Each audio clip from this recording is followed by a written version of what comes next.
Video podcast 31 from LearningRadiology.com, Radiation-Induced Diseases. Hello, I'm William Herring from Albert Einstein Medical Center in Philadelphia. Today we're going to talk about the effects of radiation on the GI tract in producing esophageal strictures and radiation enteritis, on the musculoskeletal system in producing radiation osteonecrosis and radiation-induced bone tumors, on the lungs, producing radiation pneumonitis and radiation fibrosis, and then a little bit about thorotrast.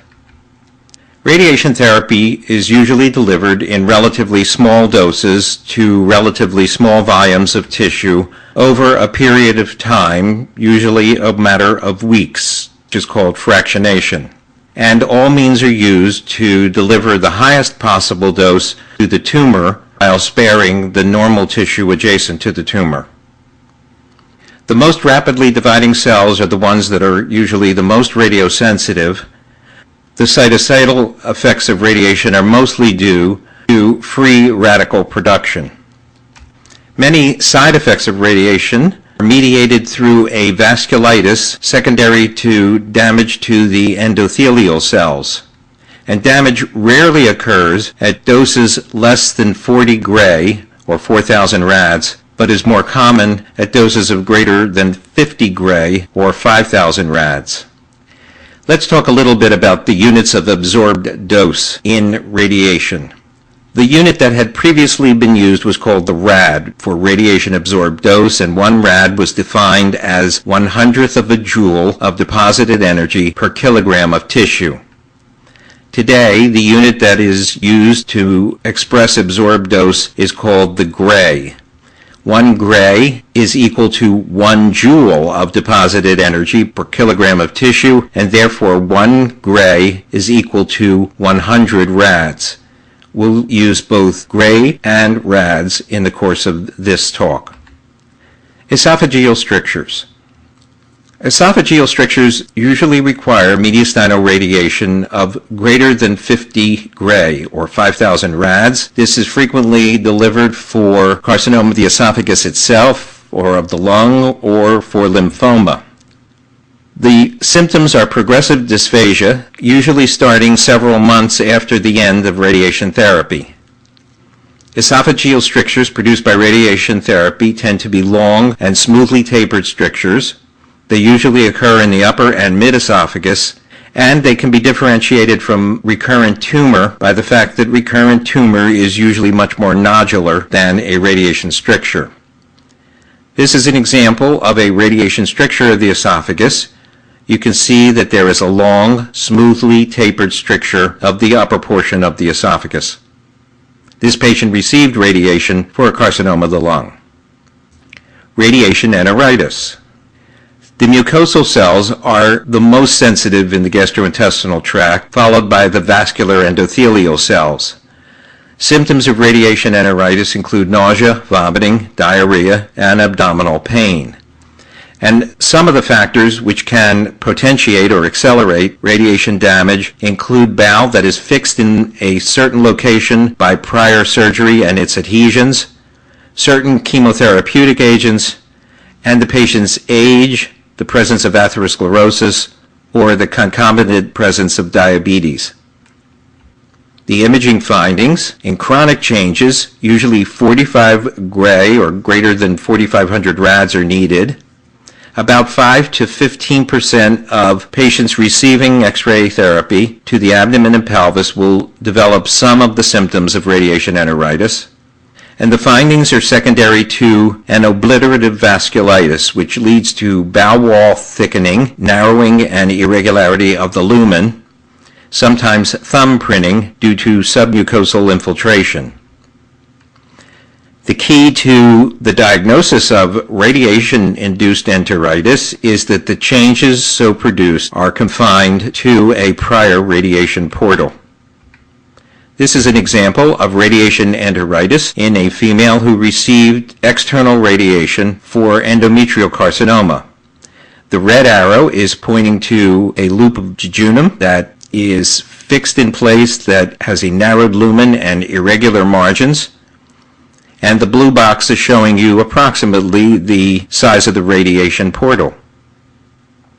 This is another individual who had a much larger portal. The entire abdomen was irradiated for ovarian carcinoma, and you can see the red arrows are pointing to multiple loops of jejunum in which the wall is thickened. There is submucosal infiltration, which is causing a picket fence appearance to the wall.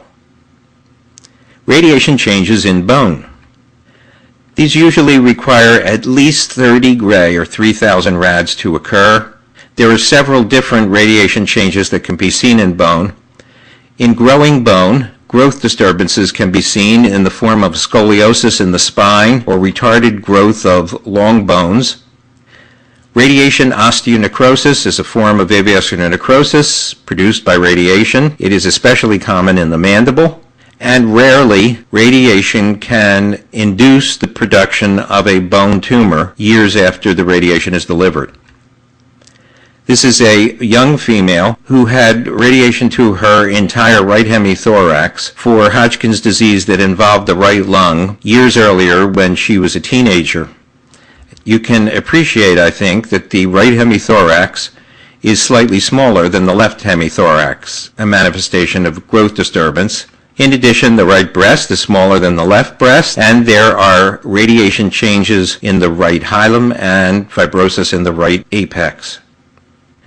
Radiation osteonecrosis usually requires doses in excess of 50 gray or 5,000 rads. We may see osteopenia, osteosclerosis, or coarsening of the trabecular pattern. There may be round or sometimes oblong-shaped lucencies in the bone. A key differentiating factor between radiation-induced osteonecrosis and other diseases is that radiation osteonecrosis, occurs in the radiation portal. And it usually takes many years, sometimes decades, to appear. This is an example of radiation osteonecrosis of the mandible. Inside the red circle, you can see that a portion of the body of the mandible is osteopenic, a portion of the alveolar ridge is destroyed, and on the CT scan of the mandible, you can see that a portion of the cortex in the area that underwent radiation osteonecrosis is not as thick as the normal cortex. This is an example of radiation osteonecrosis of the clavicle in an individual who was irradiated for breast carcinoma and who received a portal of radiation to the supraclavicular nodes. You can see that the right clavicle has a somewhat thickened cortex and a coarsening of the trabecular pattern, which actually resembles the findings that you might see in Paget's disease, except it is confined to the radiation portal. Radiation-induced bone tumors are rare. Osteosarcoma is the most common, but undifferentiated fibrosarcomas are nearly as frequent. Head and neck tumors are the most common site, the mandible in adults and the orbits in children, secondary to radiation for retinoblastoma. You should suspect a radiation-induced osteosarcoma or fibrosarcoma when pain and swelling occur in an irradiated area years after the conclusion of treatment. This is an individual who received both external and internal radiation for carcinoma of the cervix. The red and white arrows are pointing to something called a Fletcher's applicator, which is used to deliver radiation using sources of cesium or radium directly to the tumor itself. This individual also received external radiation in a portal about what the blue box shows. And many years later, you can see that there is an osteolytic lesion in the right acetabulum with a pathologic fracture, which is shown by the white arrow. When biopsied, this was an osteolytic osteosarcoma. Radiation pneumonitis and fibrosis. Radiation-induced lung disease, or RILD, almost always occurs greater than 40 gray, or 4,000 rads. It usually occurs in two stages. First, radiation pneumonitis, and then chronic radiation fibrosis. Radiation-induced lung disease, in general, appears about 6 weeks to 6 months after radiation therapy treatments. CT is a more sensitive means of demonstrating the changes of radiation on the lung than our conventional radiographs.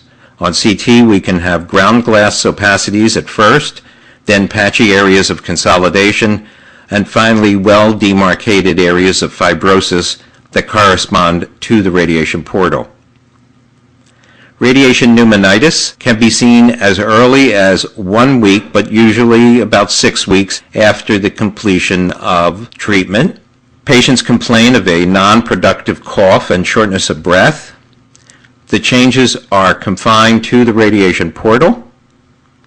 On CT, we may see a non-uniform ground glass appearance with patchy consolidation, sometimes on conventional radiographs. This is an example of radiation pneumonitis in the right lung in an individual who was being treated for breast carcinoma with external radiation. On the conventional radiograph, you can see that there is airspace disease in the right lower lobe. And on the CT scan, there is a dense ground glass pattern with air bronchograms seen in the right lung. Radiation fibrosis implies permanent damage. It's confined to the radiation portal. There is usually a loss of volume associated with radiation fibrosis. It's diagnosable because it presents with a shape that is extremely unusual for a natural disease. There may be bronchiectasis in the radiation portal, as well as pleural thickening. And this is an example of radiation-induced fibrosis in the lung. You can see that the disease occurs in a pattern which is most unlike that of a naturally occurring disease, having straight edges and 90-degree corners, which correspond exactly to this portal film that shows where the radiation portal was when the external radiation was delivered. This is another example that shows the same findings of a very sharply demarcated area of increased density in the right hilar region with very sharp angles as its edges. There's also radiation fibrosis in the right apex. Thorotrast represents an unfortunate chapter in the history of radiology. Thorotrast is thorium dioxide, and it was used from the 1930s through the 1950s because it was an excellent contrast agent for performing cerebral angiography. It was also used for visualizing the liver and the spleen. One of its side effects was that it did produce a desmoplastic, a fibrotic reaction, if it partially extravasated and got into the soft tissue surrounding the vein into which it was being injected. It was deposited in the liver, the spleen, the reticuloendothelial system, and besides being radio-opaque to external radiation, it was in fact radioactive. And it produced alpha particles. Alpha particles have a relatively large mass, and they are very highly absorbed immediately around the source of the alpha emitter. Thorotrast also had a biologic half-life of 400 years, which means it lasted well beyond the normal lifetime of an individual. And since it was deposited in the liver, spleen, and the reticuloendothelial system and remained there forever, many years after it was used, individuals who received it began to manifest hemangioendotheliomas in the liver, hepatomas, and cholangiocarcinomas. This is an example on conventional radiography of Thorotrast deposition 20 years after it was administered in the liver. The white arrow is demonstrating uptake in the liver. In the celiac lymph nodes, the black arrow, and the red arrow in a contracted spleen.